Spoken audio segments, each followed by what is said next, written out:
Zakia lupa bu. Dari sekolah ya bu.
Selanjutnya zaman Mesozoikum berlangsung kira-kira sejak 140 juta tahun yang lalu. Pada zaman ini didominasi dengan binatang-binatang bertubuh besar seperti dinosaurus. Nah, pada zaman ini juga mulai muncul berbagai jenis burung.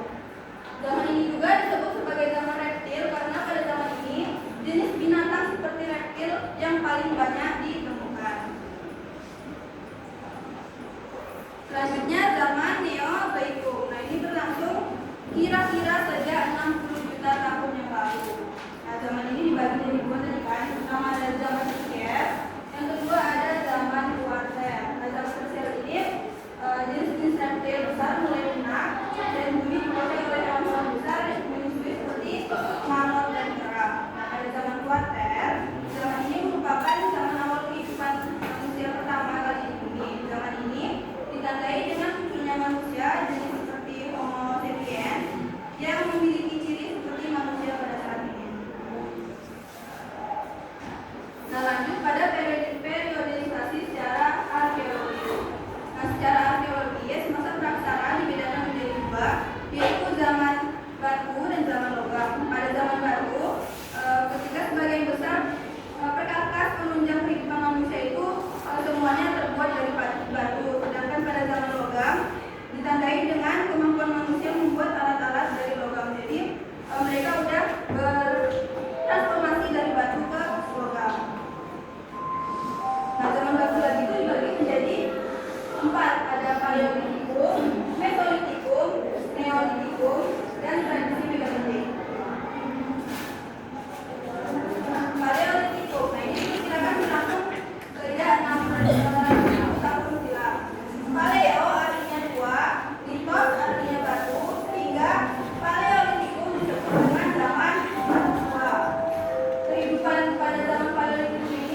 Sosial dan Kebudayaan Abrik Solvitos.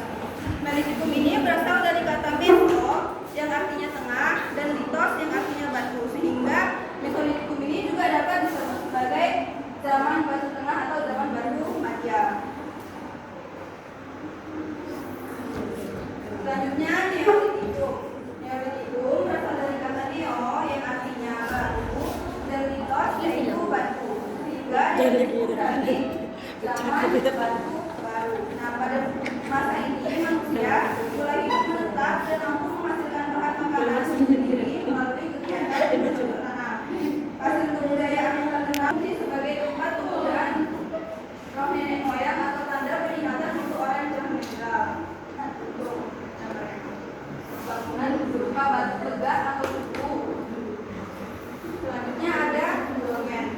Dolmen adalah bangunan berupa meja batu yang terdiri atas batu lebar yang ditopang oleh beberapa batu yang lain. Nah, dolmen ini berfungsi sebagai tempat persembahan untuk memuja arwah leluhur, beringin, tempat duduk untuk kepala suku atau raja.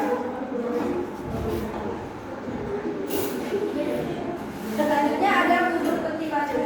Kubur peti batu ini adalah tempat menyimpan mayat. Kubur peti batu ini dibentuk dari 6 buah papan batu dan sebuah peti papan batu itu disusun secara langsung dalam lubang yang telah disiapkan terlebih dahulu dan biasanya diletakkan menghujur ke arah sungai atau gunung. Selanjutnya ada waruga. Waruga merupakan peti kubur batu dalam ukuran yang kecil, berbentuknya kubus dan bulat. Waruga banyak ditemukan di Sulawesi Selatan. Selanjutnya ada sarkofagus. Sarkofagus adalah bangunan berupa kubur batu yang berbentuk seperti lesung dan diberi tutup. Sarkofagus ini banyak ditemukan di daerah Bali. Yang terakhir ada punden berunda. Punden berunda ini adalah bangunan bertingkat yang dihubungkan dengan tanjakan kecil. Punden berunda ini berfungsi sebagai tempat pemujaan terhadap roh nenek moyang. Nah, selanjutnya ada zaman logam. Nah, zaman logam ini terdiri lagi dari zaman tungku yang mengalami dua zaman logam, yaitu zaman tungku dan zaman besi. Benda yang dihasilkan pada zaman ini adalah kelapa corong atau kelapa yang menyerupai corong, mereka, tungku, bejana perunggu, mani-mani, atau bambu.